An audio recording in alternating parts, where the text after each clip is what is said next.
Bienvenue dans cette série spéciale de cheminement réalisée en partenariat avec Femtech France, une association qui a pour but d'accélérer les innovations en santé des femmes en France. Le collectif compte aujourd'hui plus de 85 startups membres et vient de lancer une alliance pour le financement de la Femtech, avec pour objectif de mobiliser 200 millions d'euros d'argent public et privé d'ici à 2026. À travers ces épisodes, on va découvrir les cheminements de celles et ceux qui font bouger les lignes de la santé des femmes. Fertilité, endométriose, postpartum, autant de sujets encore trop souvent tabous ou négligés, mais qui trouvent aujourd'hui des réponses grâce à des solutions technologiques innovantes. Fondateurs et fondatrices de start-up vont partager avec nous leur parcours, leur motivation et les défis qu'ils relèvent au quotidien pour améliorer la vie des femmes. Pour commencer cette interview, je voudrais te demander, est-ce que tu peux te décrire, mais avec 3 mots? Bien sûr. Donc, peut-être pour, me présenter, donc je m'appelle, Franck Touboul et je dirais que le premier mot pour me décrire, c'est que je suis passionné, parce que je crois profondément à la mission de notre structure qui s'appelle Vitalicare, qui consiste à améliorer la qualité de vie des femmes qui sont atteintes d'endométriose.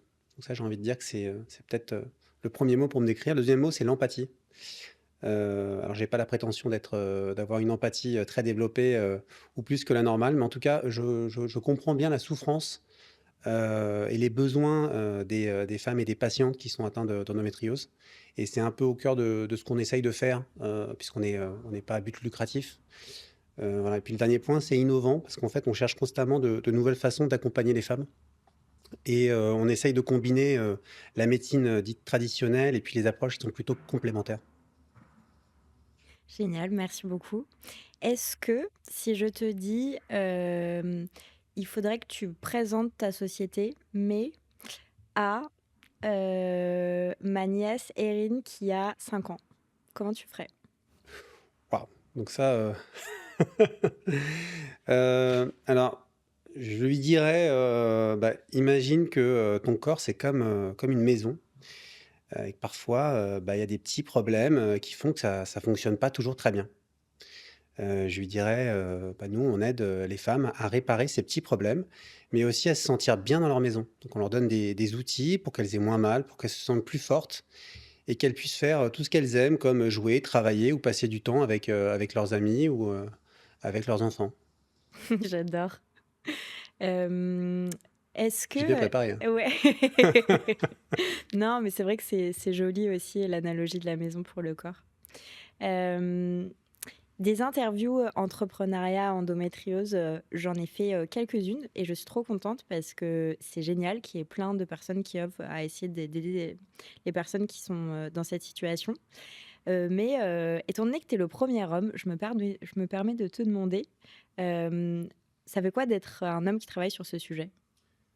Ouais, c'est une bonne question et c'est d'ailleurs une question que je me suis moi-même posée, au moment où, je me suis, orienté vers cette activité. Alors je peut-être pour, expliquer, moi je suis, issu d'une famille, de médecins. J'ai des parents et voilà, j'ai un environnement, de médecins et donc j'ai toujours été, dans le sujet de la santé. Je suis aussi, par exemple, impliqué dans d'autres pathologies où, j'ai un rôle associatif. Voilà. Après être, un homme dans cet environnement de femmes, c'est pas facile parce que, bah, déjà on comprend pas ce que c'est que les douleurs, des règles. C'est vrai que donc on a beau être empathique, bah, c'est pas quelque chose qu'on vit.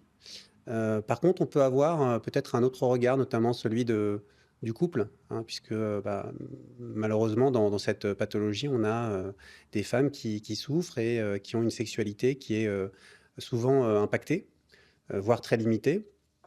Pas toujours, hein, mais, ça arrive et donc là, il faut accompagner aussi le couple et donc, d'être un homme, ça permet aussi de mieux comprendre et de peut-être aider aussi sur ces sujets.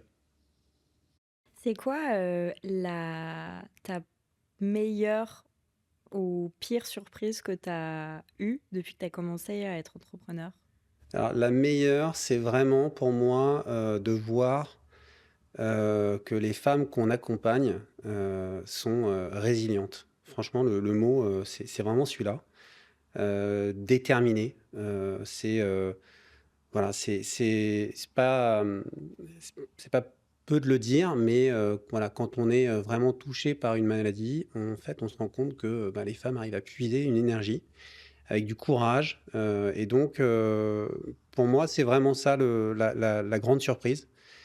En revanche, ben, c'est vrai que j'ai été surpris par les difficultés à faire connaître, bah, l'importance de ce qu'on fait nous, c'est-à-dire les soins de support, dans le parcours de soins. C'est-à-dire qu'on a toujours l'image de, bah, c'est l'hôpital, qui doit accompagner, des femmes qui sont atteintes d'une maladie. Mais en fait, il y a pas que l'hôpital qui peut travailler. Il y a tout ce qu'il y a tous les professionnels de santé qui sont autour et ça se limite pas aux médicaments et nous, c'est vraiment, ce qui nous motive et ce qui fait qu'on continue à faire notre mission. Hem, Quel est le conseil que tu aurais aimé qu'on te donne quand tu as commencé l'entrepreneuriat? Le conseil que j'aurais aimé qu'on me donne, peut-être de ne pas sous-estimer l'importance de s'entourer d'une équipe solide.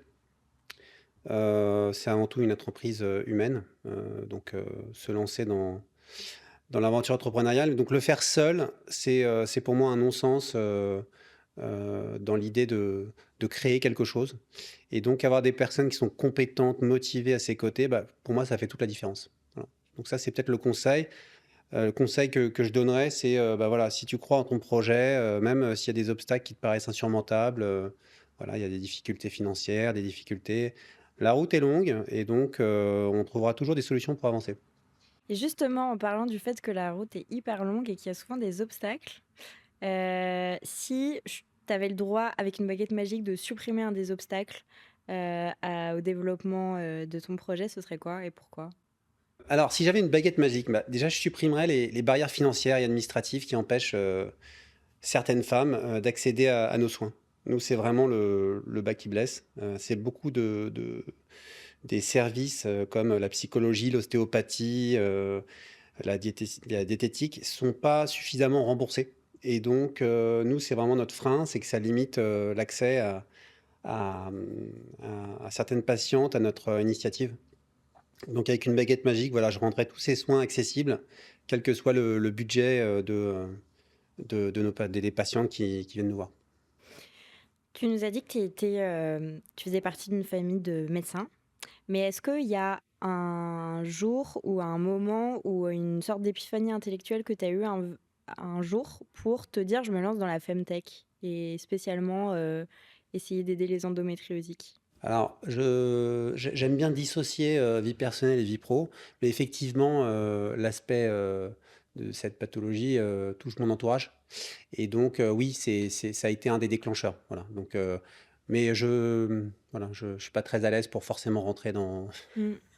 Non, mais c'est intéressant ce que tu dis, très souvent et même, dans le domaine de la science et de la médecine, il y a des remèdes, qui ont été, trouvés justement pour ces raisons-là parce que, la femme de tel chercheur avait, telle condition et cetera, donc c'est normal, on est des humains, on a envie d'aider les gens qu'on aime. exactement, je crois que c'est bien résumé effectivement, mais et puis plus on avance, enfin plus j'avance en tout cas, plus je me rends compte que ça touche beaucoup, beaucoup de monde. Tiens, ma voisine machin, tiens, ma cousine. Donc c'est aussi, plus, quelque part on s'investit, plus on se rend compte alors je ne vais pas dire du bienfait, ça serait prétentieux, mais en tout cas, voilà, de notre pierre à l'édifice peut avoir un intérêt pour des gens plus de gens qu'on connaît, et qu'on fréquente. C'est quoi le plus beau compliment qu'on t'ait fait dans le cadre de ce projet-là? Alors il y a une patiente qui m'a dit un jour et elle me l'a vraiment dit: «Grâce à vous, je me sens enfin écoutée et comprise». Voilà et donc et elle a continué, je passe, mais quelque chose comme, voilà, je savais pas qu'il était possible de mieux vivre avec cette maladie et c'est vrai que c'est ça qui qui moi me donne, l'envie de continuer, cette aventure qui est une aventure, humaine, on va dire, qui m'engage personnellement, qui est pas, voilà, c'est pas je vais pas dire que c'est pas un métier parce que j'en gagne pas ma vie avec, c'est moi je suis bénévole. Donc mais c'est plutôt le fait d'être, voilà, dans la recherche de l'accomplissement personnel et ça me plaît et ça donne de l'espoir et même du pouvoir aussi aux femmes qui veulent retrouver, le pouvoir sur leur santé. Si, je te dis là, de quoi vous avez besoin pour avancer? Qu'est-ce que tu veux? Est-ce que tu veux qu'on aille te suivre sur les réseaux sociaux? Vous avez besoin de témoignages? Comment ça marche? Alors nous, aujourd'hui, ce qui nous aiderait pour nous soutenir concrètement, c'est plutôt, comment dire? De partager cette idée que les soins de support peuvent aider, dans l'amélioration du quotidien des femmes qui ont de l'endométriose. Donc ça, c'est un premier sujet, c'est que, beaucoup, des patientes qui nous sont envoyées ne savent pas, que, par exemple, la nutrition, peut, les aider à avoir moins de douleurs, grâce à des, régimes anti-inflammatoires. Mmh, mmh mh. Et je passe les détails, mais voilà, dans les différentes thérapies qu'on va proposer, que ce soit, voilà, psychologue, la sexologie, heu, le yoga qui peut aider aussi. Le Donc voilà, kiné aussi? kiné, ostéo, c'est vraiment Mmh. des thérapies, qui ne sont pas forcément connues, et pourtant ça peut, vraiment faire la différence. Donc ça, c'est le premier sujet. Le deuxième, c'est un sujet financier. C'est qu'aujourd'hui, nous, on a, des patientes qui viennent nous voir et qui peuvent pas accéder aux soins. Donc, nous, on a un rôle, de construire des parcours de soins, voilà, en fonction du type de douleur, de dire: «Bah, il vaut mieux, démarrer par telle, thérapie plutôt que telle autre et puis on se revoit dans 3 mois, on fait le point», voilà. Mais grosso modo, ces femmes-là, elles vont voir, bah, l'ostéo, qui leur permettra de se sentir mieux et puis, en fait, elles doivent débourser, parfois des montants importants et donc là, ça, c'est un sujet. C'est qu'elles n'ont pas toujours, les financements, même très souvent et donc bah, s'il y avait quelque chose à faire, bah, ce serait peut-être voilà, de nous aider à financer, ces personnes pour qui, voilà, un petit geste, ça peut faire avancer, une cause et ça peut les aider à mieux se sentir. Et ben, on arrive à la fin de cette interview. Félicitations! Merci, bah, merci beaucoup pour, Ça nous s'est avoir invités. Merci à toute l'équipe. ça s'est passé comment? Bah, c'est bien. Voilà, je suis pas hyper à l'aise, mais ça roule, quoi. C'était trop bien, bravo.